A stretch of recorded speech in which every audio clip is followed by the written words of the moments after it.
झंकड़ मां शारंग पीठरे चैत्र महोत्सव आरंभ है घोड़ा मेलन। लोककला को बंचाई रखा अभिनव प्रयास। विभिन्न महल रे स्वागत। सरकारी प्रोत्साहन पाई दाबी।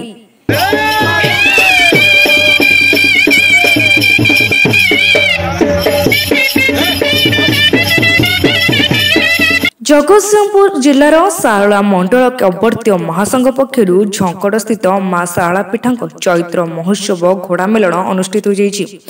हजि जाउथबा लोककला को उज्जीवित रखिबापई कैवर्त समाज पक्षर एही नियारा प्रयास आरंभ करा जाइछि, जाहाकु नै विभिन्न महल रे स्वागत करा जाइछि।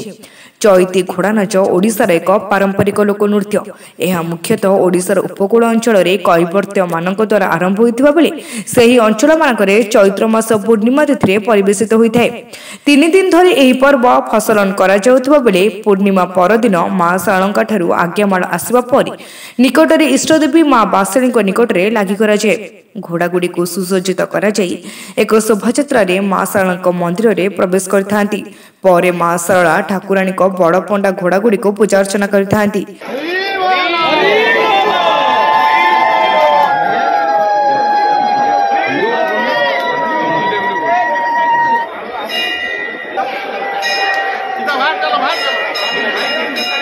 आसा आसा आसा नाची नाची आसा नाची नाची आसा ओ नाची नाची कथा हमर कर्मकर्ता माने सभागत गुरुसु आरंभ हो हमर जो माने अतिथि आसन सेमान को काहींकि आदिम कालरू एही परंपरा चली आसी।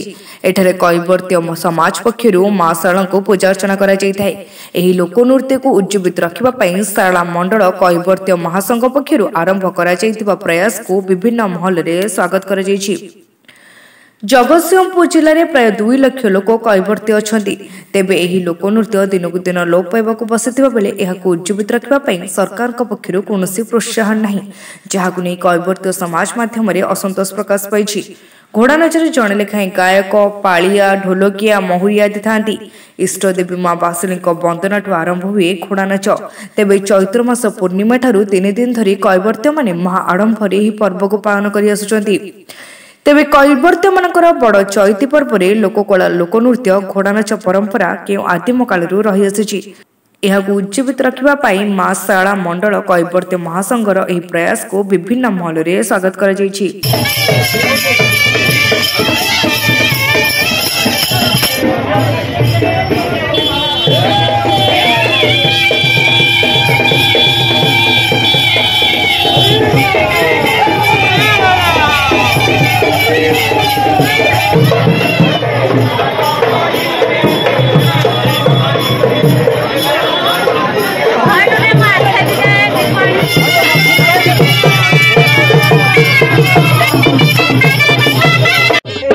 चैत्र महोत्सव चैती घोड़ार पर्व प्रत्येक वर्ष आमर कैवर्त जातिर एटा गोटे महोत्सव पालन करा जाए प्रति वर्ष।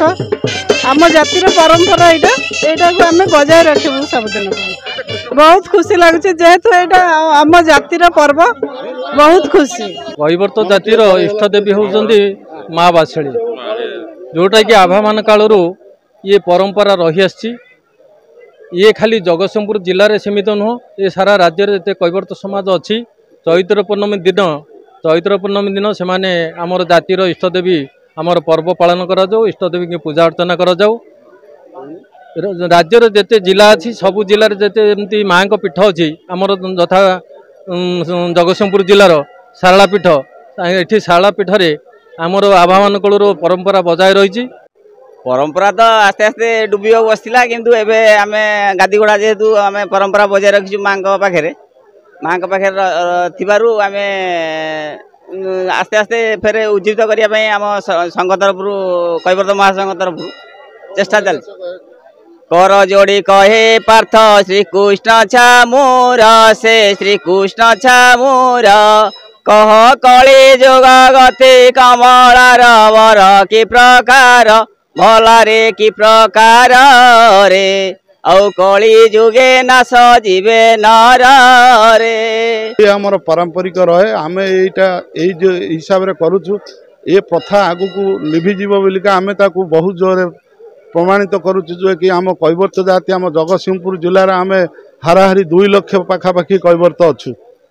ये कैवर्त जाति सबुबले ए चैत्र पूर्णिमा दिन प्रत्येक ग्राम कौठारे चैत्र पर्व पालन करा जाउछि। सबु जगार एमती घोड़ा सब गाँ गंडारे पड़ा साई रे सब घोड़ा जो माने सब रखी था। जगतसिंहपुर रीटा साहू को रिपोर्ट तीर्थक्षेत्र लाइव।